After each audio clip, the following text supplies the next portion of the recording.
Dr. Elena Rodriguez stared at the glowing screen in front of her. The numbers dancing across the display made no sense. She had been studying space signals for 15 years, but nothing like this had ever appeared before. The energy readings were too perfect, too organized to be natural. "Jake, come look at this," she called to the communications officer across the room. "Jake." Morrison rolled his chair over to her station. His coffee mug clinked against the metal desk as he set it down. "What do you have, Doc?" "These signals from the Kepler system. They're not random. Look at the pattern." Elena pointed to the repeating waves on her screen. "This is structured, mathematical. Someone is sending this." Jake leaned closer, his eyes widening. "Are you saying what I think you're saying?" "I think we found them, Jake. I think we found aliens." The U.E.'s Meridian hummed quietly around them. The research ship had been traveling through deep space for 3 months, searching for signs of intelligent life. Captain Ryan Murphy had picked this mission because most people thought it was impossible. Humans had been looking for aliens for over 200 years and found nothing. Elena saved her data and stood up. "We need to tell the captain right away." They walked through the narrow corridors of the ship. The Meridian was not a warship. It was built for science, with laboratories and sensor arrays instead of weapons. Most of the crew were researchers, not soldiers. They carried basic defensive systems, but nothing more. Captain Murphy was on the bridge, reviewing supply reports. He was a tall man with gray hair and kind eyes. He had commanded research vessels for 20 years and had never seen anything more dangerous than a solar storm. "Captain, we have something important," Alana said as she entered the bridge. Murphy looked up from his tablet. "What is it, Doctor?" "We've detected artificial signals from the Kepler 442 system. They're clearly intelligent in origin. Someone is trying to communicate." The captain's expression changed. He set down his tablet and walked to the main display. "Show me." Elena transferred her data to the bridge screens. The signal patterns appeared in bright blue lines against the black background. Even Murphy could see they were too regular to be natural. "My God," Murphy whispered, "after all these years." He turned to his crew. "All right, people. This is what we trained for. We follow first contact protocols exactly. No mistakes." The bridge crew moved with quiet efficiency. Everyone knew the procedures by heart. They had practiced this scenario hundreds of times in training, but never thought it would really happen. "Take us toward the signal source," Murphy ordered. "Nice. And slow. We don't want to seem threatening." The Meridian changed course, heading deeper into the Kepler system. The journey would take several hours, even at their fastest speed. During that time, Elena worked with Jake to analyze the signals further.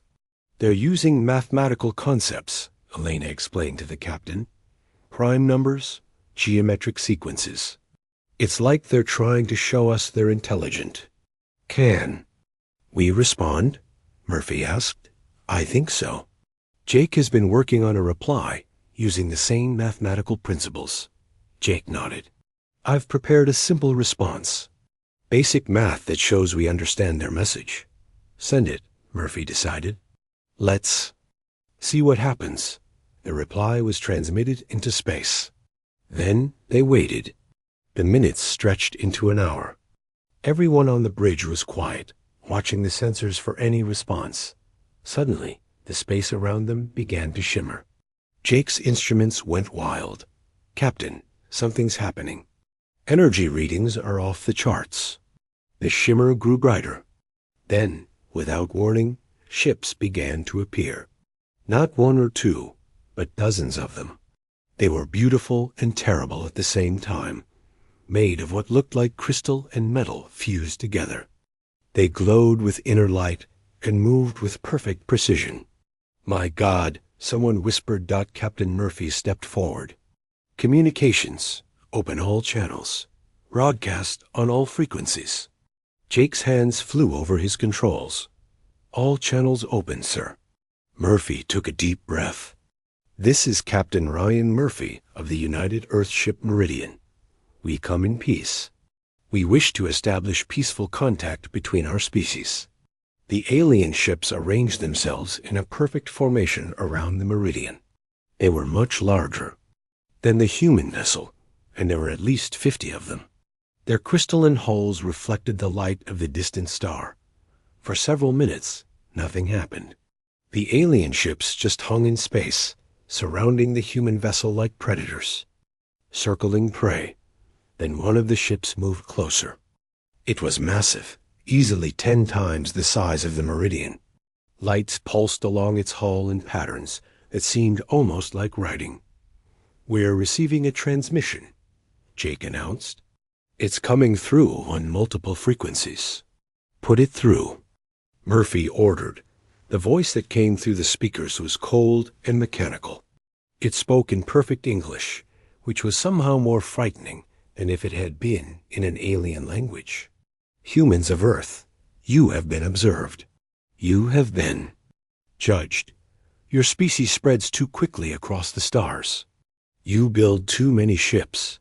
You ask too many questions. This expansion ends now." Captain Murphy stepped forward. "We mean no harm. We only seek knowledge and friendship. Friendship is not offered to inferior species. You will submit to the authority of the Zephyrian Empire. Your ships will be destroyed. Your colonies will be dissolved. Your people will serve or die." The transmission ended. The alien ships began to move into attack formation. "Captain," Jake said, his voice shaking. "They're charging weapons." Murphy looked at his small crew. They were scientists, not warriors. The Meridian had no chance against even one of these ships, let alone 50. "Get us out of here," he ordered. "Maximum speed." The Meridian turned and began to accelerate away from the alien fleet. But the crystalline ships were faster. They moved like sharks through water, closing the distance quickly. "They're firing!" Jake shouted. Beams of pure energy lanced through space, missing the Meridian by mere meters. The shots were so powerful, they lit up the surrounding space like miniature suns. "Evasive maneuvers," Murphy commanded. The ship twisted and turned, but the alien weapons were too accurate. One beam struck the Meridian's rear section, sending shockwaves through the hull. Lights flickered and alarms blared. "Hull breach in Section 7. Someone reported. Elena held on to her station as the ship shook. Through the view screen, she could see the alien ships pursuing them. More energy beams reached out like fingers of death. "We can't outrun them," Jake said. Murphy gritted his teeth. "We have to try. Earth needs to know about this." Another hit rocked the ship. This time, the lights went out completely for several seconds. When they came back on, half the displays were dead. "Life support is failing," Elena reported. "We're venting atmosphere." The alien ships were closing in for the final attack. Captain Murphy looked at his crew and made a decision that would haunt him forever. Abandon ship. Get to the escape pods. "Now, what about you?" Elena asked. "Someone has to stay and send a warning to Earth. Go. That's an order." Elena and Jake ran toward the escape pods with the rest of the crew. Behind them, Captain Murphy sat alone on the bridge, typing a desperate message to Earth. The alien ships surrounded the Meridian, their weapons glowing brighter dot as Elena's escape pod ejected into space. She saw the final attack. The alien ships fired together, and the Meridian disappeared in a ball of fire and light. Captain Murphy died sending humanity's first and last message about the aliens who had come to destroy them. The war had begun. President Lisa Hayes stood in the emergency meeting room deep beneath the White House. The message from Captain Murphy had reached Earth 3 days ago, but the full horror was only now becoming clear. The screens around the room showed images that made her stomach turn. "Show me the colony reports again." she said to General Marcus Stone. The general pressed a button on his tablet. The main screen filled with footage from New Pittsburgh colony. What had once been a thriving human settlement was now a field of glass and ash. The alien weapons had melted the ground itself. 200,000 people, Stone said quietly. Gone in minutes. Dr. Elena Rodriguez sat at the far end of the table. She had been rescued from her escape pod by a patrol ship, but the memory of watching her captain die still haunted her. The aliens called themselves the Zephyrian Empire. They said we were expanding too fast. Too fast for what? Asked Commander Paul Richards, the head of Earth's intelligence service. For them to control us, Elena replied. They spoke about authority, about inferior species. I think they see us as a threat. President Hayes looked at each person in the room. These were the smartest people on Earth, and they all looked scared. What do we know about their technology? General Stone pulled up another screen. From the sensor data Elena's ship collected, their weapons are based on concentrated plasma energy. Their ships seem to be made of some kind of crystalline material that can absorb tremendous amounts of damage. Their ships were also much faster than ours, Elena added. They moved like they weren't affected by normal physics. Commander Richards leaned forward. We've been analyzing their transmission. The fact that they spoke perfect English suggests they've been watching us for some time. They know about our language, our colonies, our technology. How long have they been watching? Hayes asked. Unknown. But based on their comments about our expansion, probably since we first left Earth. The room fell silent. The idea that aliens had been observing humanity for decades was terrifying enough. The fact that they had decided to destroy them was worse. There's something else, Richards continued. We've detected similar attack patterns at other colonies. Titan Station, Luna 7, the research post at Alpha Centauri. They're all gone. Hayes felt the weight of leadership pressing down on her. How many people? Total casualties are approaching 500,000, and they're not done. Our deep space sensors are picking up more alien ships heading toward the inner colonies. Dr. Rodriguez spoke up. During the encounter, they mentioned something about the Zephyrian Empire. That suggests they're part of something bigger. How much bigger? Hayes asked. We don't know. But empires don't usually consist of just one species. There could be others. General Stone activated another display. We've been analyzing the debris from the attacks. The alien technology is definitely more advanced than ours, but it's not magic. It follows physical laws we understand. Are you saying we can fight them? Hayes asked. Stone hesitated. I'm saying we might be able to learn from them. If we can recover more intact technology, we might be able to develop countermeasures. Commander Richards added, I've been thinking about their behavior during the attack. They arranged themselves in perfect formations.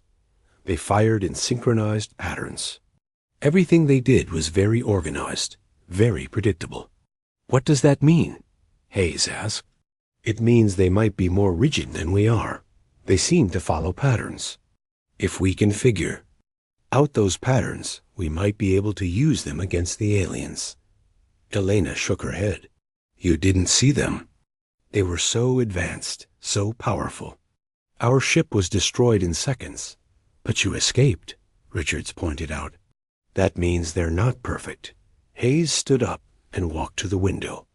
Outside, she could see the lights of Washington, D.C. Millions of people going about their lives, not knowing that humanity faced extinction. What are our options? She asked. General Stone consulted his notes. We can try to negotiate. Send a message offering surrender or cooperation. And if they refuse, then we fight. Hayes turned back to the room. With what? You just told me their technology is superior to ours. It is, but we have something they might not expect. Which is? Stone smiled grimly. We're human. We don't follow patterns. We improvise. We adapt. We find ways to win even when we shouldn't be able to. Commander Richards nodded. I've been studying human military history. Our greatest victories came when we were outnumbered and outgunned. We won. Because we did things the enemy didn't expect. This is different, Elena protested. These aren't human enemies. They're aliens with technology we can barely understand. But they're still thinking beings, Richards replied. They have strategies. They have weaknesses. We just need to find them. Hayes returned to her seat. What would fighting back look like? General Stone activated a new display showing Earth's military capabilities. We have defensive platforms around Earth and Mars. We have patrol fleets, research vessels, and colony ships. None of it was designed for war, but we can modify it. How long would that take? Months, maybe a year if we're lucky. Do we have that long? Richards checked his intelligence reports. Based on their attack patterns, they're moving systematically. They're destroying outer colonies first, then moving inward. That gives us maybe 6 months before they reach Earth. Hayes felt the crushing weight of the decision. If she chose to fight, millions of people would die. If she chose to surrender, humanity would cease to exist as a free species. There's one more thing, Elena said quietly. During their transmission, they mentioned other species. They said something about submission and service. I think they've done this before.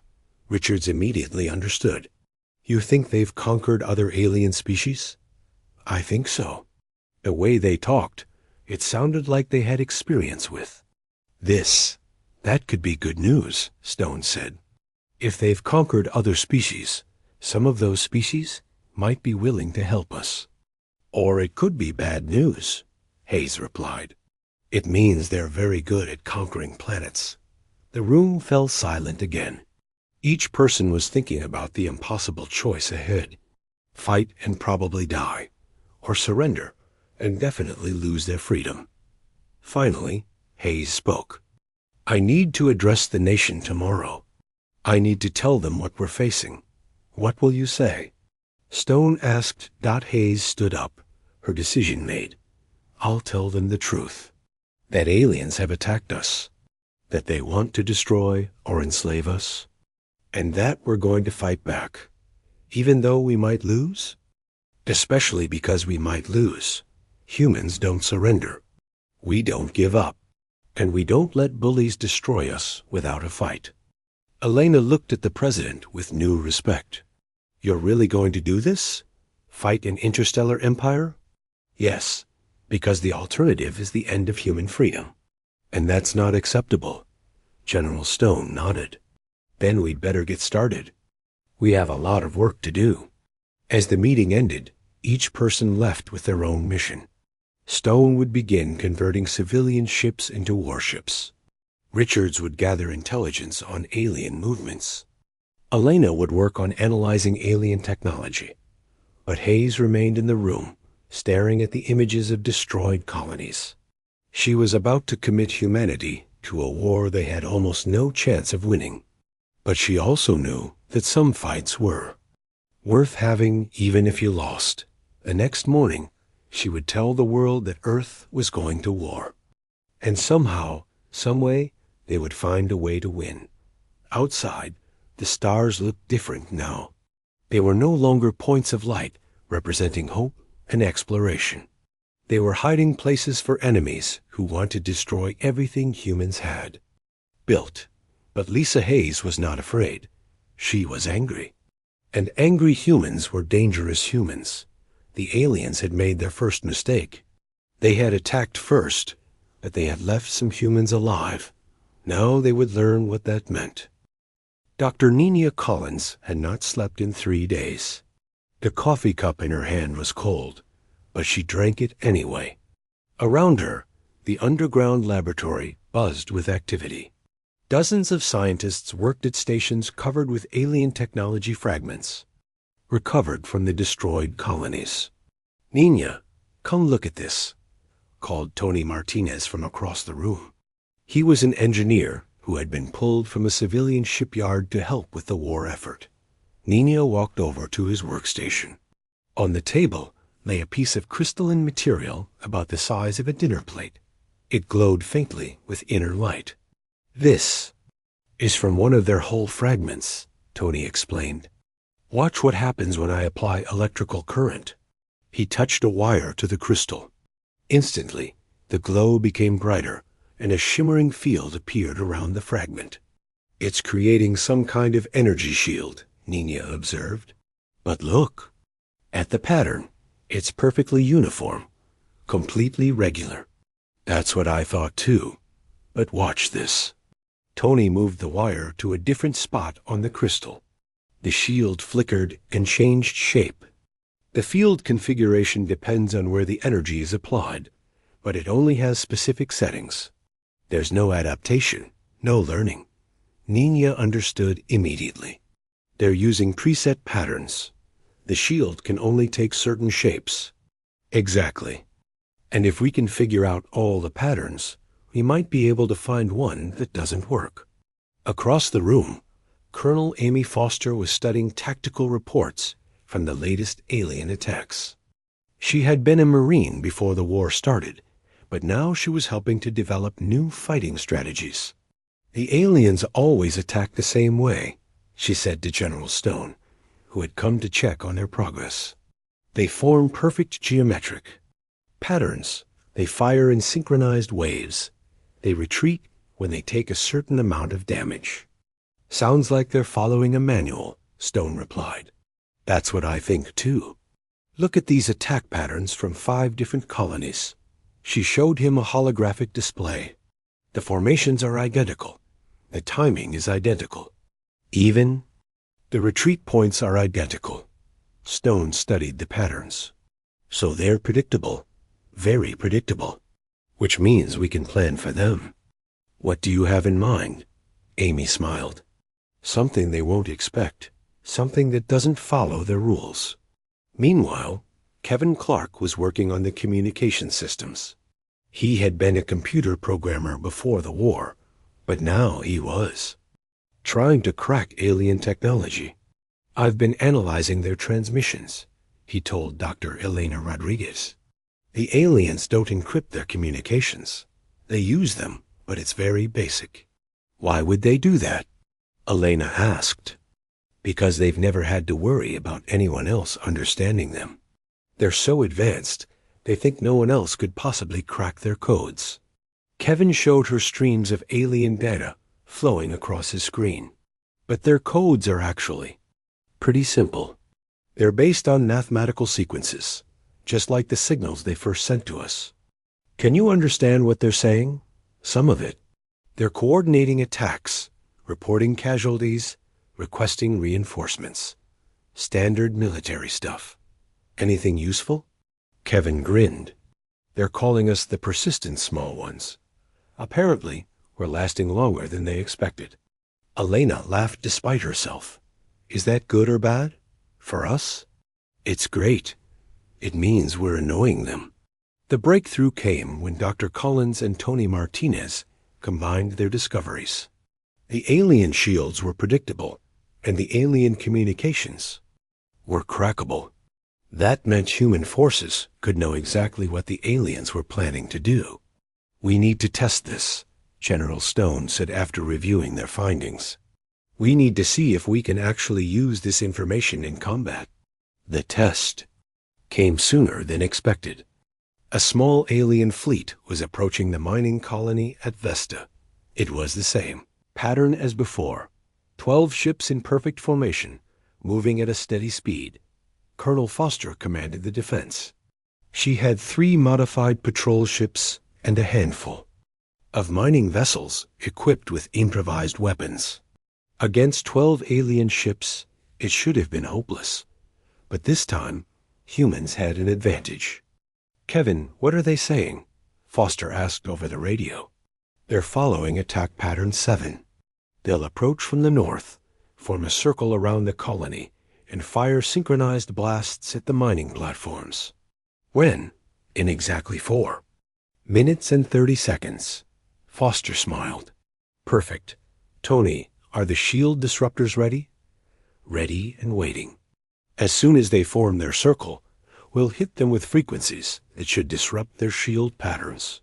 Nina, what about their hull material? We've found that their crystal hulls are strong against energy weapons, but they're brittle against physical impact. Old-fashioned explosives might work better than lasers. Foster looked at her small fleet. All right, people. We know what they're going to do, and we know how to hurt them. Let's show these aliens what humans can do. The alien ships approached exactly as predicted. They formed a perfect circle around the asteroid colony, their weapons glowing as they prepared to fire. Now, Foster commanded. The human ships moved in 3 directions at once, breaking every rule of space combat. Instead of forming neat formations, they scattered like startled birds. Instead of firing in organized volleys, they shot whenever they had targets. The aliens' shields flickered and failed as Tony's disruptors hit them. Nina's explosive missiles punched through their crystal hulls. Most importantly, the aliens couldn't adapt to the chaotic human attack patterns. They're trying to reorganize, Kevin reported, but they can't figure out what we're doing. That's because we don't know what we're doing either, Foster replied. We're just making it up as we go along. The battle lasted only minutes. When it was over, 8 alien ships were destroyed or damaged. The remaining 4 fled, something that had never happened before. Back on Earth, the victory was celebrated with cautious optimism. Humanity had won its first real battle against the aliens. This proves we can fight them, General Stone told President Hayes. We can't match their technology, but we can outthink them. What's our next move? Hayes asked. We expand the program. We modify more ships, we train more crews, and we start taking the fight to them. Dr. Collins had been working on something new. I've been studying their technology more carefully. I think I know how to build something that can really hurt them. What do you have in mind? Their ships are designed to fight other ships that follow the same rules they do. But what if we built ships that don't follow any rules at all? Tony, Martinez understood immediately. Ships that can change their configuration during battle. Ships that can adapt to whatever the aliens throw at them. Exactly. Ships that think like humans instead of like aliens. The project was approved immediately. Human shipyards began producing vessels unlike anything that had ever been built. They were part fighter, part explorer, part research vessel. They could reconfigure themselves in minutes, changing their weapons, their shields, their entire structure. Most importantly, they were commanded by humans who understood that the best plan was sometimes no plan at all. As the new ships rolled off the production lines, humanity prepared for the next phase of the war. They had learned the aliens' weaknesses. They had developed new weapons and tactics. They had proven that humans could win, but the real test was still coming. The aliens would adapt too. They would learn from their defeats and come back stronger. The question was whether human creativity could stay ahead of alien adaptation. Elena Rodriguez, now serving as a tactical advisor, looked at the star charts showing alien fleet movements. They're grouping for a major attack, probably on Mars. How long do we have? Stone asked. Maybe a month, and we'd better be ready. Because this time, they're not going to underestimate us. Outside the underground bunker, construction crews worked around the clock, building new ships and weapons. The entire human race had become a war machine focused on one goal, survival. But it was more than survival now. It was about proving that humans would not be conquered, that creativity and determination could overcome any odds. The aliens had attacked first, but they were about to learn that humans always got the last word. Captain Lara Bennett stood on the bridge of the UES Phoenix, watching the alien fleet approach Mars.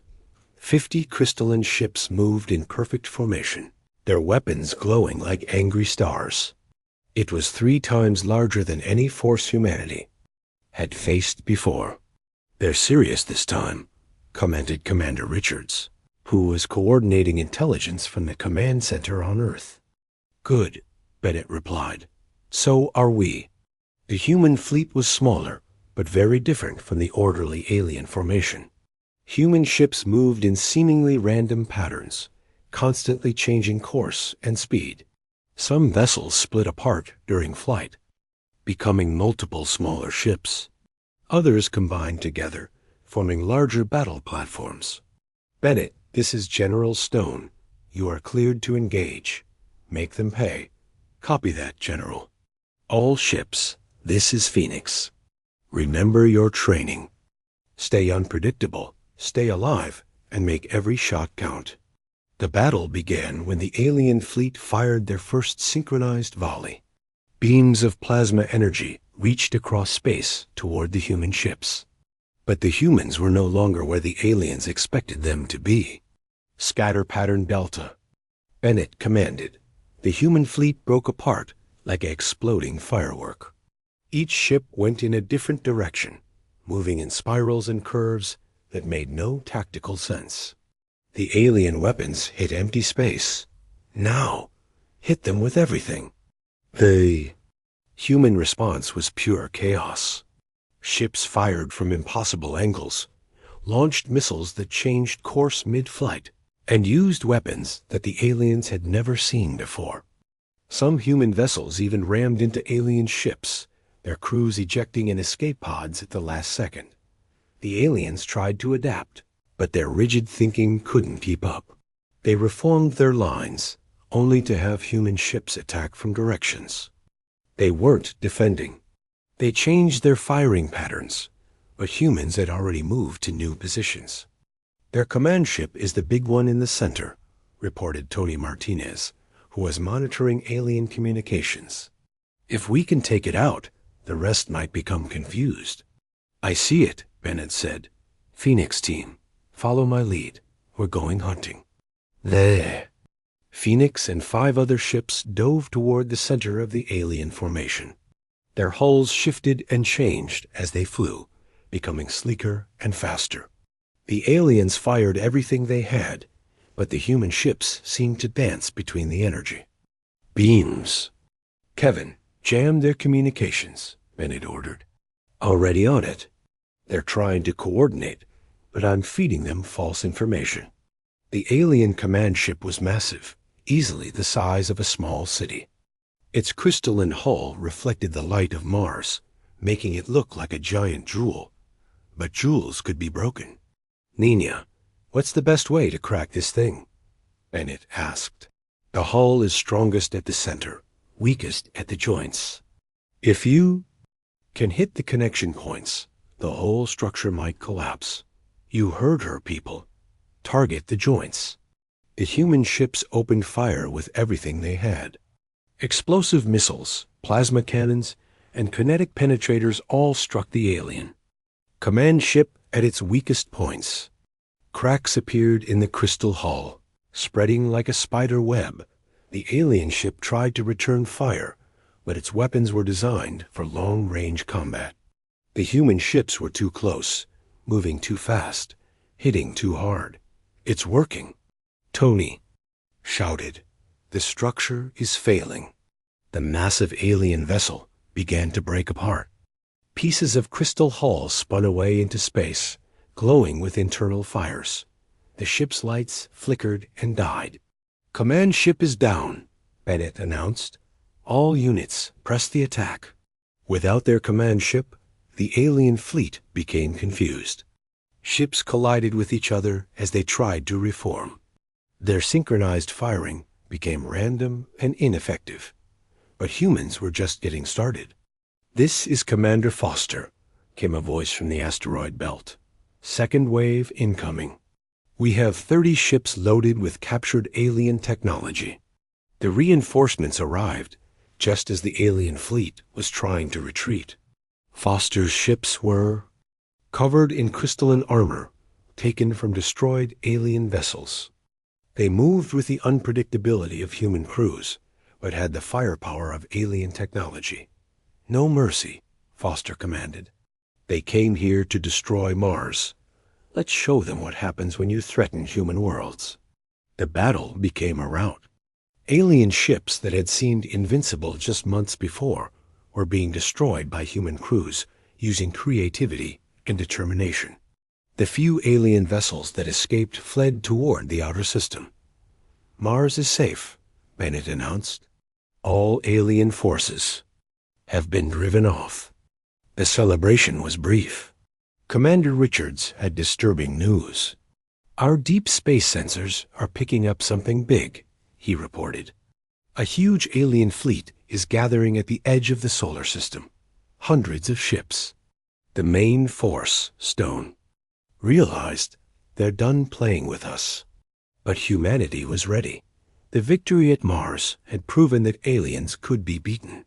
Now it was time to take the fight to them. I have an idea, Elena Rodriguez said during the strategy meeting. What if we don't wait for them to come to us? You want to attack them first? Hayes asked. I want to liberate their prisoners. Kevin has been intercepting their communications. They're holding other alien species as slaves. If we can free them, they might fight with us. The plan was risky. A human fleet would have to penetrate deep into alien territory, attack their prison worlds, and convince enslaved species to join the rebellion. It was exactly the kind of impossible mission that humans specialized in. Captain Bennett volunteered to lead the mission. The Phoenix is the fastest ship we have. If anyone can get in and out, it's us. You'll need more than speed, Stone warned. Their prison worlds are heavily defended. Then we'll have to be smarter than they are, Bennett replied. We'll use their own tactics against them. The mission launched a week later. Bennett's fleet consisted of 20 ships, each one modified with the latest human technology. They traveled through empty space, avoiding alien patrols, heading toward the Alteron system where intelligence suggested a major prison world was located. Remember, Bennett told her crews, we're not just fighting for humanity anymore. We're fighting for every species that has ever been enslaved by these aliens. We're fighting for freedom itself. The Alteron system was heavily guarded, but the aliens weren't expecting an attack. Their sensors were designed to detect ships moving in predictable patterns, not human vessels that constantly changed course and configuration. There it is, whispered Tony Martinez, the prison world.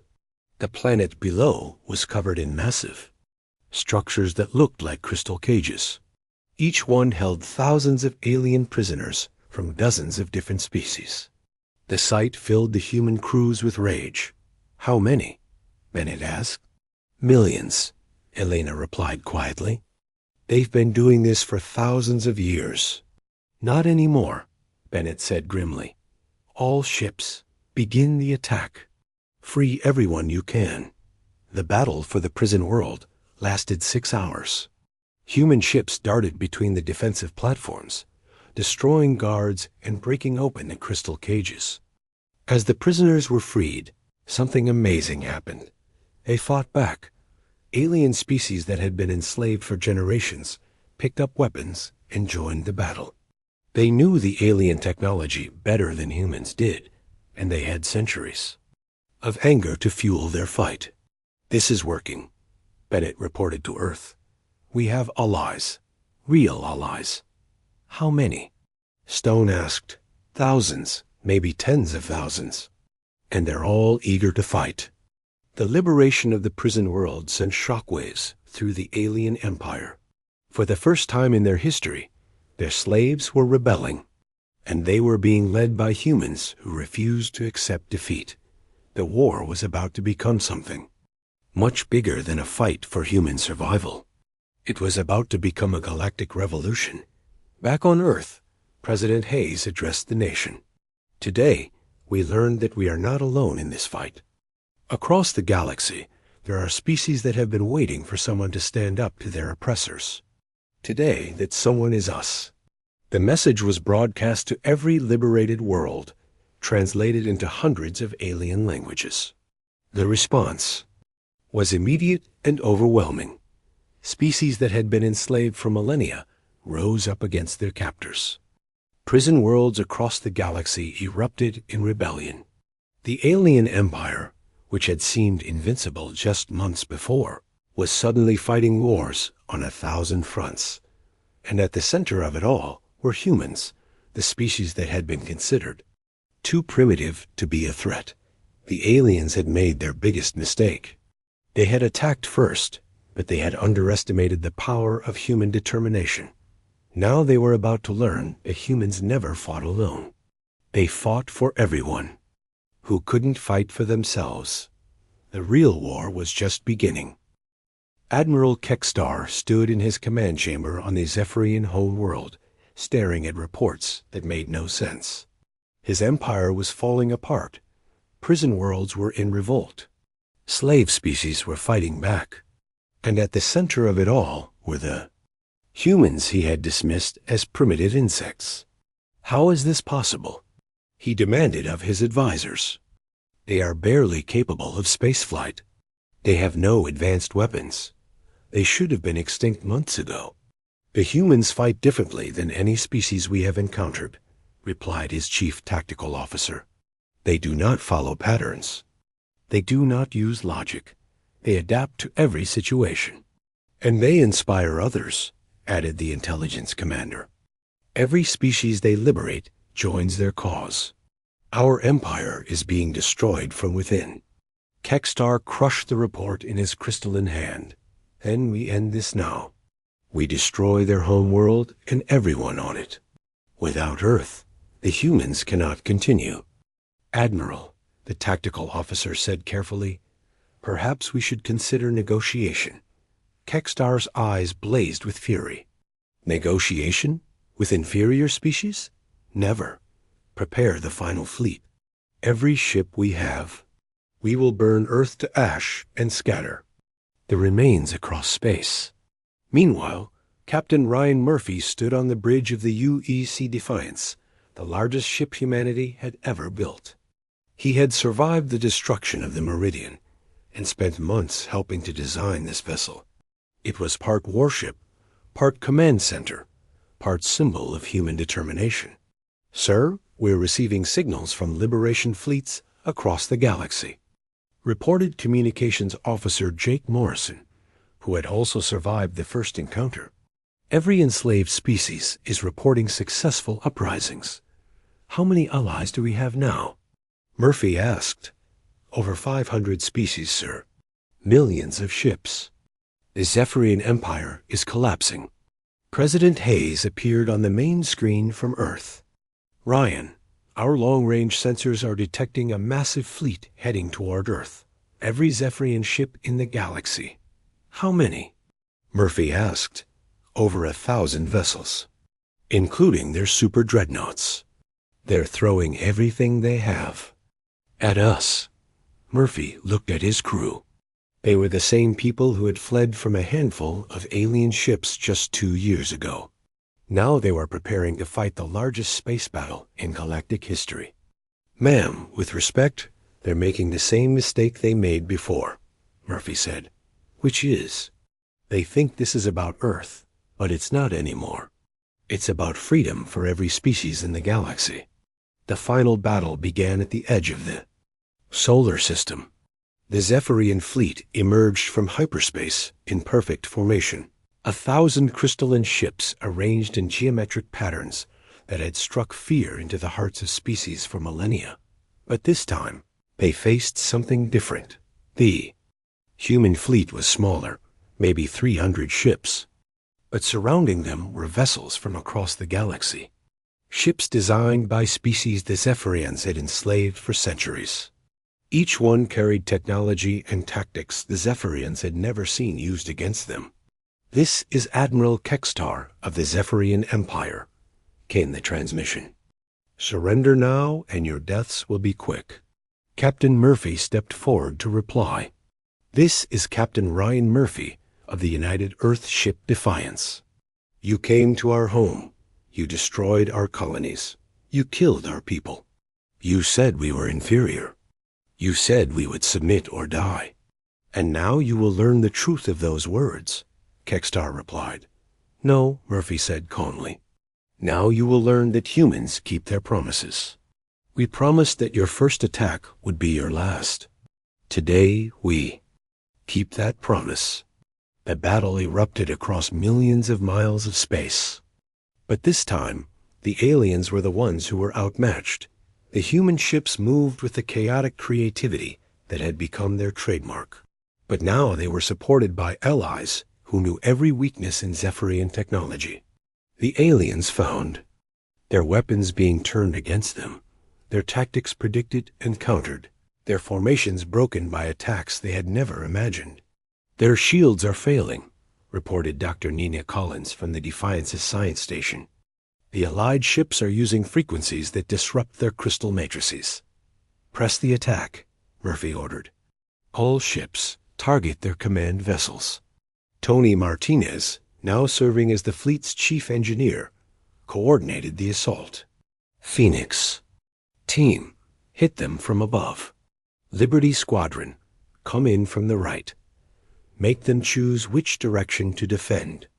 The Zephyrian fleet tried to maintain formation, but human tactics had evolved far beyond their understanding.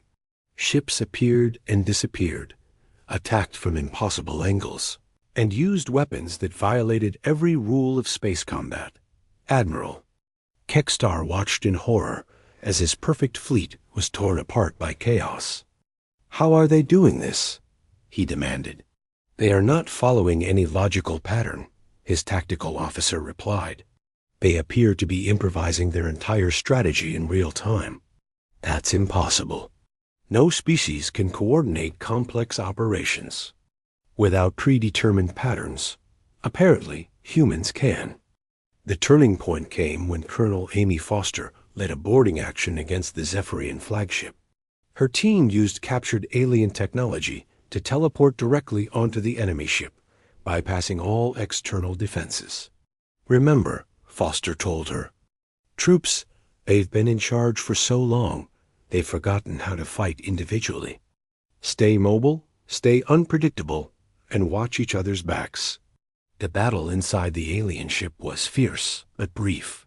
The Zephyrians had relied on their technology for so long that they had lost the ability to adapt to close combat. Human Marines, trained in dozens of different fighting styles, overwhelmed the alien defenders. Bridge secured, Foster reported. We have Admiral Kextar. Murphy's voice came through the communicator. Bring him to the Defiance. It's time he learned what humans do with bullies.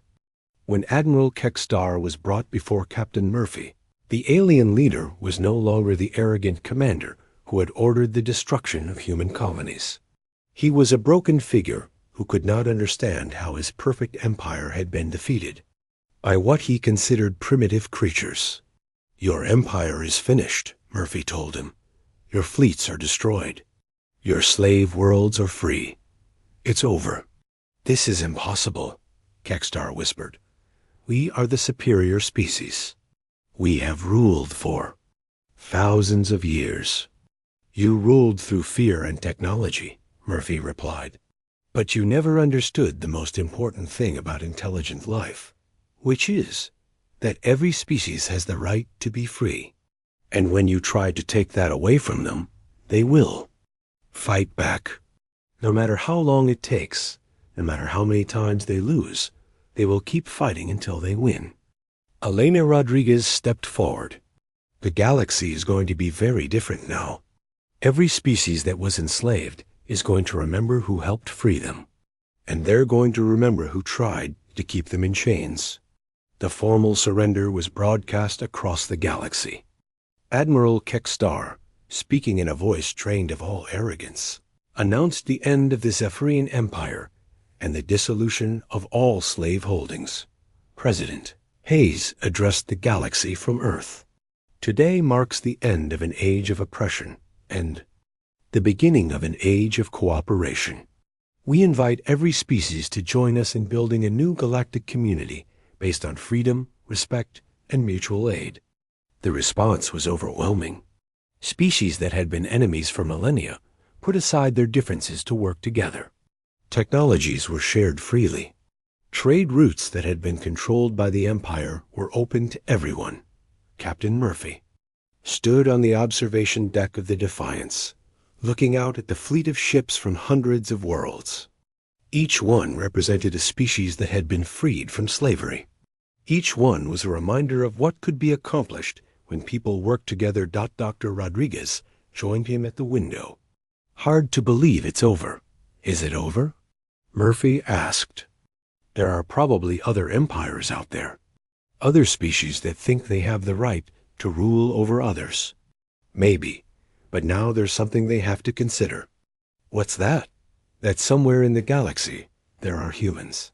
And humans don't like bullies." Murphy smiled. "No, we don't." 6 months later, the first Galactic Council convened on a neutral world chosen by representatives from all member species. Elena Rodriguez, now serving as Earth's first galactic ambassador, took her place among delegates from across the galaxy. The opening ceremony was simple. A moment of silence for all those who had died under the Empire's rule. Then a pledge that such oppression would never be allowed to happen again. As the delegates began their work of building a new galactic government, a small monument was unveiled outside the council chambers.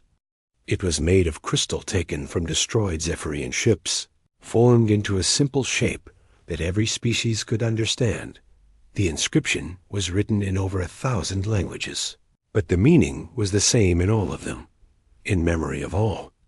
Those who died fighting for freedom. Their sacrifice will never be forgotten.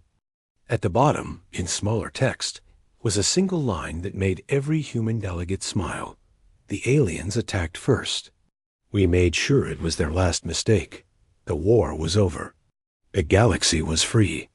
And everyone knew that if anyone ever tried to enslave others again, they would have to answer to humanity. And that was a fight no bully could win.